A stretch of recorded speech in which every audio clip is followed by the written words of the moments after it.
tout le monde, donc on se retrouve pour cette nouvelle vidéo qui concerne le système de jeu d'Hémisphère. Donc aujourd'hui on va parler de création de contenu. On va parler surtout en fait des outils à disposition donc du maître de la narration pour créer des animaux, des végétaux, etc. Tout ce qui peut peupler le monde et qui n'est pas forcément décrit dans les livres de base. Donc l'idée voilà, c'est que on prend le parti que surtout sur un jeu à univers dont la plupart des choses sont originales, on ne peut pas être exhaustif. Donc au lieu de voir ça comme un problème, on a vu ça comme une opportunité. Et donc on encourage les maîtres de la narration à créer leur propre contenu pour le jeu. Et pour ça, bah, du coup, on fournit des outils.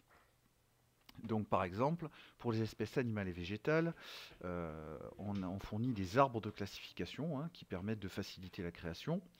Donc bah, il suffit de choisir la branche, l'ordre, le groupe, la famille, puis après on peut créer une espèce facilement en rajoutant deux trois détails puisqu'on a déjà l'essentiel des caractéristiques.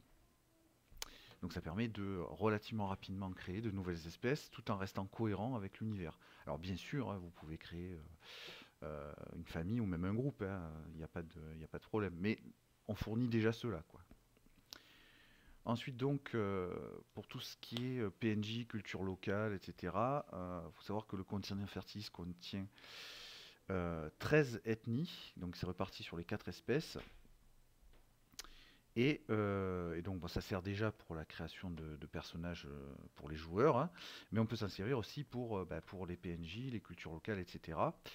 On se base sur une ethnie, ensuite on rajoute quelques détails, etc. Et du coup, on peut avoir des informations assez détaillées sur la culture locale.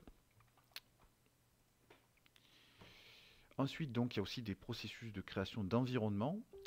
Donc, par exemple, ça, c'est un des types d'environnement. Euh, avec pas mal d'informations, aridité, humidité, température, densité de la végétation, danger, etc. Et donc qui permettent de facilement créer de nouveaux environnements. Donc par exemple une plaine un peu particulière parce que, admettons, il y a des vapeurs toxiques qui s'échappent du sol, on peut avoir des tas de choses comme ça, déserts, forêts, jungle, marais, etc. Et donc on peut créer facilement en créer. Il faut savoir que, bon, alors j'y reviendrai à la fin, mais euh, le, dans l'hémisphère, comme il y a la mémoire, je vous renvoie à la vidéo qui traite de la mémoire. Donc ça permet aussi de créer tous les souvenirs qui vont pouvoir être débloquables par les joueurs. Voilà. Donc on continue avec les processus de création de poison et de maladie, donc avec toxicité, type, calendrier de symptômes, etc., traitement. Pareil, hein, qui permet de créer les maladies de manière relativement détaillée et de fournir les souvenirs à acheter pour les joueurs.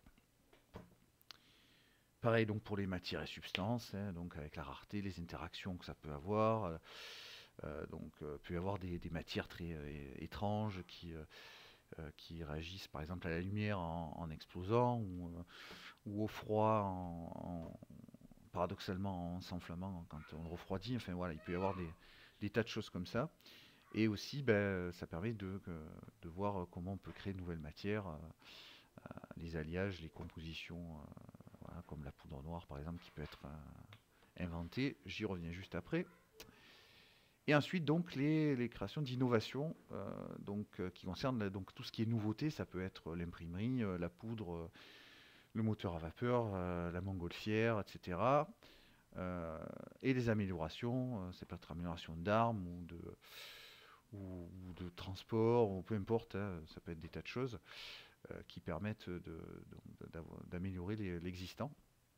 Et dans tous les cas, voilà, ce sont des choses qui, d'une part, peuvent servir de base comme intrigue, et d'autre part, comme les PJ peuvent eux-mêmes en faire des découvertes, ça permet de savoir qu'est-ce qu'ils peuvent découvrir eux-mêmes.